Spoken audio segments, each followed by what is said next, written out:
Estamos na nossa série Quem é Jesus? Semana passada nós começamos, só que não começamos lendo o Evangelho de João, o que vamos fazer agora. Nós fizemos uma introdução, lendo a primeira epístola de João, entendendo um pouco da experiência palpável desse Deus na vida de João e dos apóstolos, antes de entrarmos no texto. Semana passada nós falamos sobre o Deus palpável, que João e os apóstolos puderam tocar, ver, ouvi-lo, e ao mesmo tempo esse desafio de vida, de sermos gente que professa, que expressa e que vive o reino de forma palpável para quem nos cerca. E hoje nós vamos entrar no Evangelho de João definitivamente, João capítulo 1, versos de 1 a 5, abra sua Bíblia. Esse primeiro trecho, até o verso 16, alguns até o 18, mas esse primeiro trecho nós chamamos de prólogo, a abertura do Evangelho de João. Nós não vamos ler o prólogo todo, nós vamos ler apenas 5 versículos. Semana que vem a gente prossegue. Esses versículos você conhece de cor. Vamos a eles.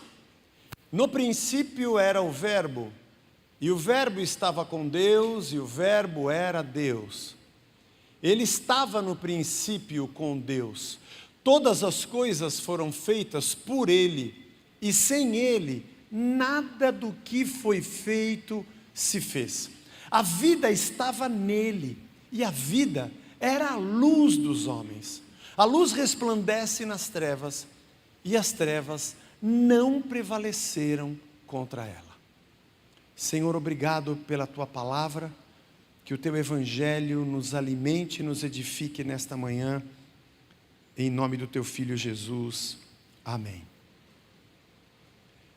A tradução da palavra, o verbo, é apenas uma delas. Nós usamos verbo. Algumas versões deve estar escrito palavra. No princípio era a palavra, e a palavra estava com Deus, e Deus era a palavra. Ela estava no princípio com Deus, todas as coisas foram feitas por ela, e sem ela, nada do que foi feito se fez.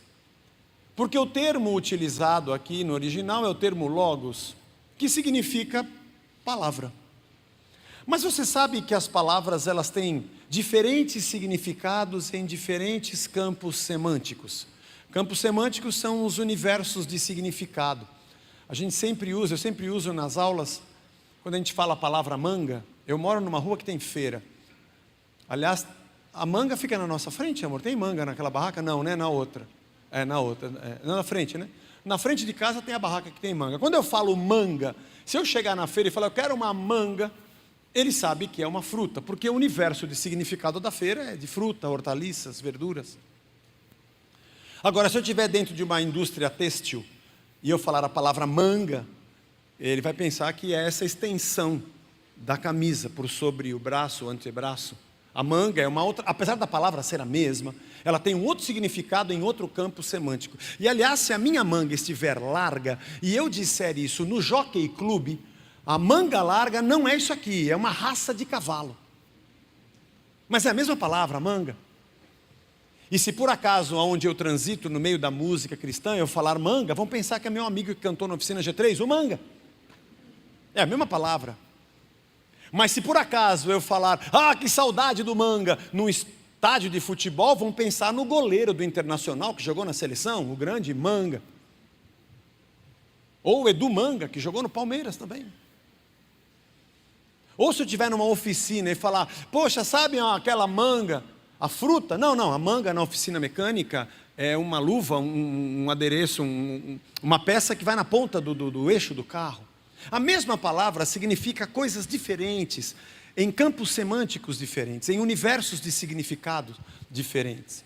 Aliás, isso é muito importante a gente saber quando a gente estuda as Escrituras, porque nem sempre uma palavra utilizada num texto tem o mesmo significado da mesma palavra utilizada em outro texto, em outro campo semântico. Mas isso é um assunto para um outro dia, para quem estuda hermenêutica, exegese e essas coisas.